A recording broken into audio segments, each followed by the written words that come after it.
വളരെ പ്രധാനപ്പെട്ട വാർത്തയിലേക്കാണ് കടക്കുന്നത്. ശബരിമല സ്വർണ്ണക്കവർച്ചയിൽ കേസ് രജിസ്റ്റർ ചെയ്ത ഇഡി എസ്ഐടിക്ക് പുറമെ കേന്ദ്ര ഏജൻസിയും അന്വേഷണത്തിലേക്ക്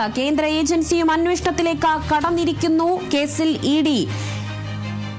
ECIR രജിസ്റ്റർ ചെയ്തിരിക്കുന്നു. കള്ളപ്പണം വെളുപ്പിക്കൽ നിരോധന നിയമപ്രകാരം കേസ് എടുത്തിരിക്കുന്നത്. കഴിഞ്ഞ ദിവസമാണ് കേസെടുക്കൽ അനുമതി ലഭിച്ചത്. കൊച്ചി സോണൽ ഓഫീസാണ് അന്വേഷണ ചുമതല രജിസ്റ്റർ ചെയ്തിരിക്കുകയാണ്. ഇപ്പോൾ ഇഡി കേസ് അന്വേഷണത്തിലേക്ക് കടന്നിരിക്കുന്നു എന്നതാണ് മനസ്സിലാക്കാൻ കഴിയുന്നത്.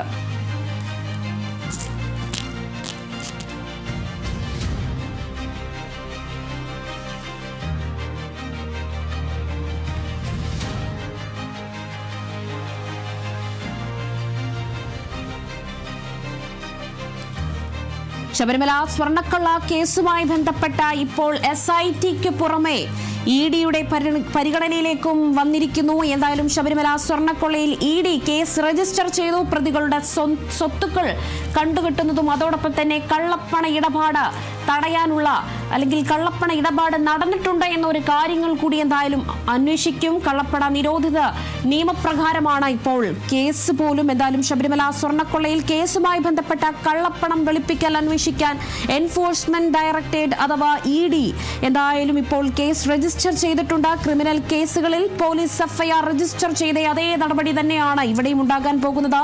കള്ളപ്പണം വെളുപ്പിക്കൽ തടയാൻ നിയമപ്രകാരം കേസ് രജിസ്റ്റർ ചെയ്തതോടെ പ്രതികളുടെ സ്വത്തുക്കളും ഇഡി എന്തായാലും കണ്ടെടുക്കും. അതോടൊപ്പം തന്നെ മുഖ്യപ്രതി ശബരിമല സ്വർണ്ണക്കവർച്ചയിലെ മുഖ്യപ്രതിയായ ഉണ്ണികൃഷ്ണൻ പോറ്റിയുടെ സാമ്പത്തിക ഇടപാടുകൾ എങ്ങനെയാണ്, ഇദ്ദേഹത്തിന്റെ സാമ്പത്തിക നില അല്ലെങ്കിൽ സാമ്പത്തിക ഇടപാട്, ശബരിമല സ്വർണ്ണ വിഷയത്തിലെ കള്ളപ്പണ ഇടപാടുകൾ നടന്നിട്ടുണ്ട് എന്നു കാര്യങ്ങളെല്ലാം എന്തായാലും ഇഡി അന്വേഷിക്കും. SITക്ക് പുറമെയാണ് ഇപ്പോൾ ശബരിമല സ്വർണ്ണക്കവർച്ച കേസിൽ ഇഡിയുടെ ഒരു പരിഗണനയിലേക്ക് കൂടി ഈ കേസ് വന്നിരിക്കുന്നത്.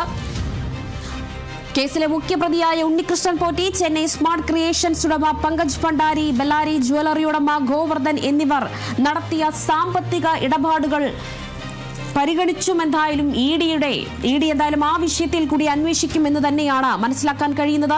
ഇവരുടെയൊക്കെ സാമ്പത്തിക ഇടപാടുകൾ എങ്ങനെയായിരുന്നു, രേഖകൾ എങ്ങനെയാണ്, പണമിടപാട് എങ്ങനെയാണ്, സ്വർണം എങ്ങനെയാണ് കടത്തിയത്, എങ്ങനെയാണ് ചെമ്പാക്കിയതെന്ന് കാര്യങ്ങളിലെല്ലാം എന്തായാലും ഇഡിയുടെ പരിഗണനയിൽ കൂടി കടക്കുക എന്നതാണ് മനസ്സിലാക്കുന്നത്.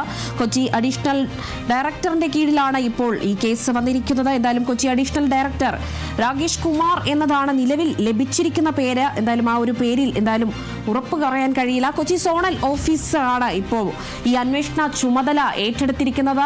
ഏത് ഡയറക്ടറിന്റെ കീഴിലാണ് വന്നിരിക്കുന്നത് എന്നറിയില്ല. എന്തായാലും കൊച്ചി സോണൽ ഓഫീസിലാണ് അന്വേഷണ ചുമതല നിലവിൽ ഉള്ളത്. ശബരിമല സ്വർണ്ണ കവർച്ചയിൽ കേസ് രജിസ്റ്റർ ചെയ്തിരിക്കുകയാണ് ഇപ്പോൾ ഇഡി. SITക്ക് പുറമെയാണ് കേന്ദ്ര ഏജൻസിക്കും അന്വേഷണത്തിലേക്ക് ഇപ്പോൾ കടന്നിരിക്കുന്നത്. കേസ് ECIR രജിസ്റ്റർ ചെയ്തിരിക്കുന്നു. കള്ളപ്പണം വെളുപ്പിക്കൽ നിരോധന നിയമപ്രകാരമുള്ള കേസാണ് എടുത്തിരിക്കുന്നത്.